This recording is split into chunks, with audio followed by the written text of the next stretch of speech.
देखिए छात्रों, आज फिर हम कक्षा 12 के सेकंड फिजिक्स के बारे में बात करेंगे।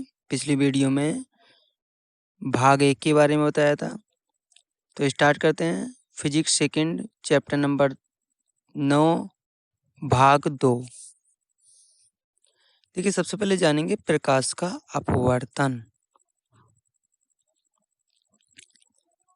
तो जब प्रकाश एक माध्यम से दूसरे माध्यम में गति करता है तो वह अपने पथ से विचलित हो जाता है।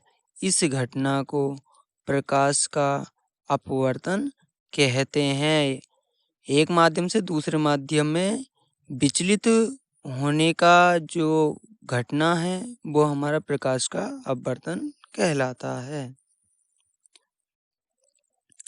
अब देखिए नंबर 1 देखते हैं आपका। जब सघन माध्यम से विरल माध्यम में प्रकाश प्रवेश करता है तो क्या होता है।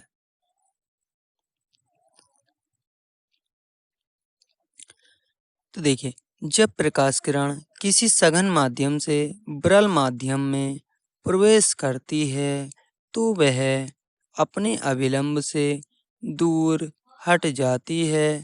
इस घटना को प्रकाश का अपवर्तन कहते हैं। यानी कि जब हमारा सघन माध्यम से विरल माध्यम में प्रवेश करती है तो वह अपने अभिलंब से दूर हट जाती है और अपने अभिलंब से दूर हटने की इस क्रिया को प्रकाश का अपवर्तन कहते हैं। आइए इसे चित्र के माध्यम से समझते हैं। देखिए यहाँ हमारा कोई ऊपर कांच है और नीचे वायु है, जो ऊपर सघन माध्यम है और नीचे विरल माध्यम है। हमारी कोई आपतित किरण आई और आपतित किरण आने के बाद जब वह विरल माध्यम में पहुंची तो विरल माध्यम में पहुंचने के बाद वह आपकी अभिलंब से दूर हट गई, जो कि आपकी अपवर्तित किरण आपको दिखाई दे रही है। ओ थी हमारी आपतित किरण और ये दूसरे माध्यम में पहुंचने के बाद अपने अभिलंब से दूर हट गई, जो हमारी अपवर्तित किरण बी है। और N1 और N2 हमारा अभिलंब है।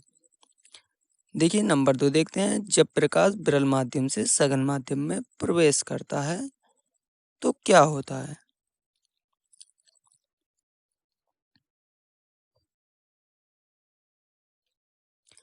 जब प्रकाश किरण विरल माध्यम से सघन माध्यम में प्रवेश करती है तो वह अपने अभिलंब की ओर झुक जाती है।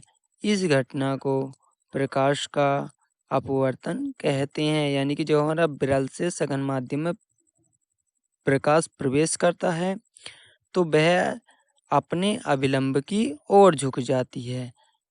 इस घटना को प्रकाश का अपवर्तन कहते हैं। आइए इसे भी चित्र के माध्यम से समझते हैं। देखिए यहाँ हमारा कोई ऊपर विरल माध्यम वायु है और नीचे सघन माध्यम आपका कांच है। हमने कोई ओ आपतित किरण जो है वो विरल माध्यम से सघन माध्यम में पहुंचाई, तो पहुंचाने के बाद क्या हुआ कि वह अपने अभिलंब की ओर झुक गई, जो कि हमारी ओ आपतित किरण थी। बी हमारी अपवर्तित किरण हो गई और N1 और N2 हमारे दोनों अभिलंब हो गए। ऊपर विरल माध्यम में और नीचे हमारा सघन माध्यम है। अब देखते हैं प्रकाश के अपवर्तन का उदाहरण।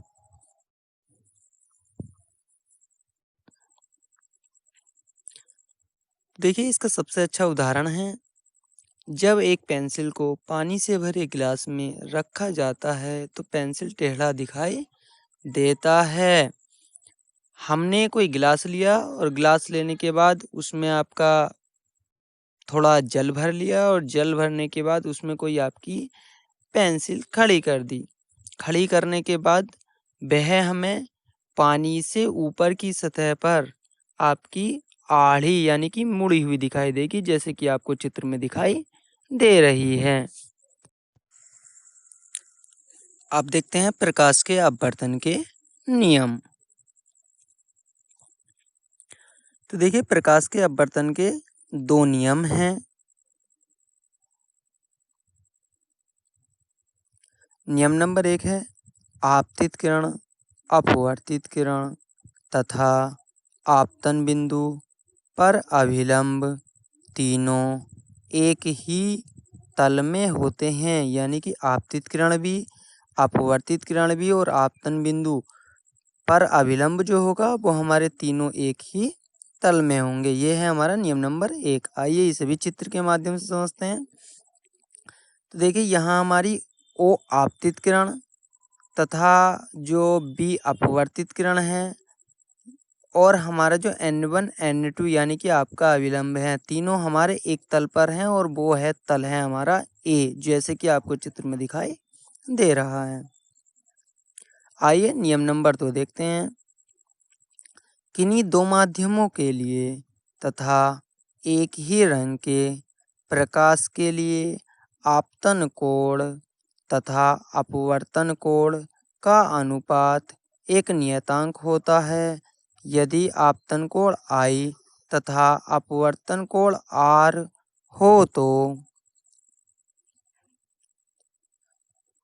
sin I बटे sin R बराबर नियतांक, और इसे आपका स्नेल का नियम भी कहते हैं। अगर स्नेल के नियम की बात करता है तो वो होता है हमारा sin I बटे sin R बराबर नियतांक। ये है हमारा स्नेल का नियम। आइए जानते हैं पूर्ण आंतरिक परावर्तन के बारे में। तो देखिए, पूर्ण आंतरिक परावर्तन एक प्रकाशीय परिघटना है जिसमें प्रकाश की किरण किसी माध्यम के तल पर ऐसे कोण पर आपतित होती है कि उसका परावर्तन उसी माध्यम में हो जाता है। इसके लिए आवश्यक शर्त यह है कि प्रकाश की किरण अधिक अपवर्तनांक के माध्यम से कम अपवर्तनांक के माध्यम में प्रवेश करे, अर्थात सघन माध्यम से विरल माध्यम में प्रवेश करे तथा आपतन कोण का मान क्रांति कोण से अधिक हो।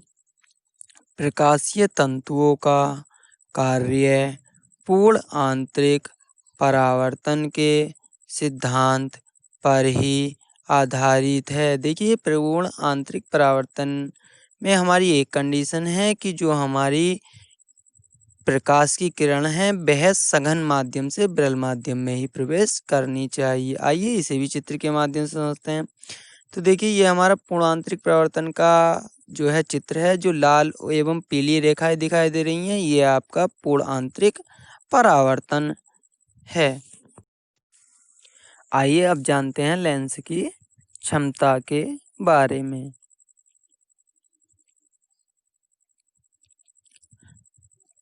किसी लेंस द्वारा प्रकाश किरणों को अभिसरण या अपसरण करने की क्षमता को उसकी क्षमता के रूप में व्यक्त किया जाता है। इसे अक्सर P द्वारा प्रदर्शित करते हैं। किसी F फोकस दूरी के लेंस की क्षमता, देखिए जो हमारी लेंस की क्षमता होगी वो होगी P बराबर 1/F, जहाँ हमारा जो P है वो लेंस की क्षमता होगी और F हमारी फोकस दूरी होगी। यही हमारे लेंस की क्षमता का सूत्र है। तथा लेंस की क्षमता का SI मात्रक डायोप्टर है। इसे अक्सर D द्वारा दर्शाया या प्रदर्शित किया जाता है। यदि फोकस दूरी F को मीटर में व्यक्त करते हैं तो क्षमता को डायोप्टर में व्यक्त किया जाता है। यदि हम फोकस दूरी को F मीटर में व्यक्त करेंगे तो हमारा जो लेंस की क्षमता है उसे काय में व्यक्त किया जाएगा, डायोप्टर में व्यक्त किया जाएगा। इस प्रकार हम कह सकते हैं कि एक डायोप्टर उस लेंस की क्षमता है जिसकी फोकस दूरी 1 मीटर है। उत्तल लेंस की क्षमता जो हमारी धनात्मक होती है तथा अवतल लेंस की क्षमता ऋणात्मक होती है। ये समझने वाली बात है कि जो उत्तल लेंस की क्षमता आएगी वो आपकी धनात्मक प्लस में आएगी और अवतल लेंस की जो क्षमता है वो आपकी माइनस में आएगी। यही हमारी लेंस की क्षमता है। देखिए अगली वीडियो में यानी कि भाग 3 में हम बात करेंगे प्रिज्म के बारे में, प्रकाशिक यंत्र जैसे मानव नेत्र, सूक्ष्मदर्शी, दूरदर्शी इत्यादि के बारे में।